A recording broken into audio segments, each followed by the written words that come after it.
Did you say Leica D-Lux 8? You're in the right place.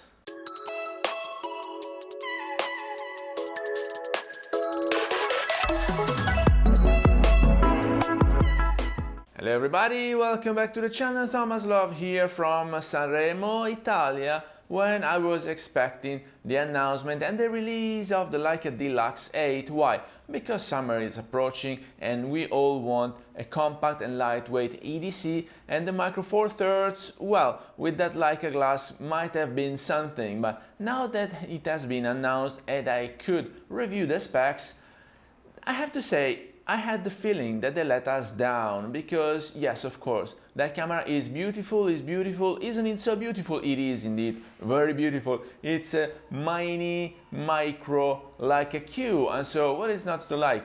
The form factor, the touch and feel, the shape, the compactness. I mean, it has everything that we might want in a camera, but it doesn't have all the latest technology that we were expecting. And so while the sensor is the same as the Leica D-Lux 7, and so it means that also the Panasonic RX100 Mark II is basically the same camera, same sensor, same glass. I was expecting something more like the phase detect that now the Leica Q3 has, and Panasonic has been able to integrate this phase detect autofocus into the newest releases, including the Lumix S9, which is fairly compact despite it uses a different sensor. And so these were my expectations: a great stable, a great phase detect AF, but I have to say, Leica probably it has a different positioning, and so who am I to judge? But I am sure also that plenty of content creators out there will buy this camera despite the budget, because it is the entry point to the Leica world. And so I know that we all tend to do our best. We strive for perfection, especially when it comes down to image quality, and in this sense the Leica color science and the Leica glasses help a lot. But this is basically a new Lumix rebranded. Then of course the shape is new, the buttons in the rear are new, the menu is new. It's more like a mini compact Leica Q, which has been a breakthrough when it came out. The Leica Q, the Leica Q2, the Leica Q3, we're talking about very successful products, but this is an old camera with a new dress, and so I think we have been let down a bit. But I will go anyway to the Leica store in Milan for you, so I can take it in my hands and see how it feels. I'm using right now a compact Lumix camera for my videos, for my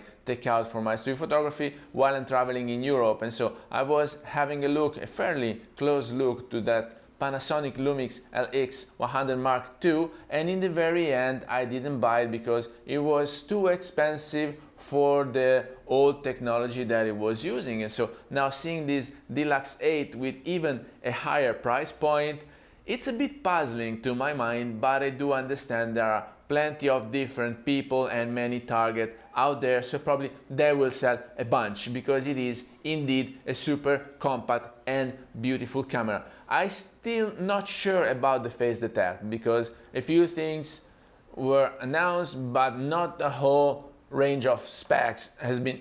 I'm still not sure about phase detect because a few things have been announced and shared, but not the whole range of specs are available as we speak today, which is end of May. I did plenty of videos talking about it, and it was all about speculation about what I was expecting out of this camera. I still have some hope, despite knowing Leica. I know they're not the very first mover, they're not the very first ones to introduce new specs, new functionalities, new capabilities. They always follow with what we call second best. So the moment they arrive to using that particular technology, they really master it, and the camera that implements it is a masterpiece. It's a piece of art.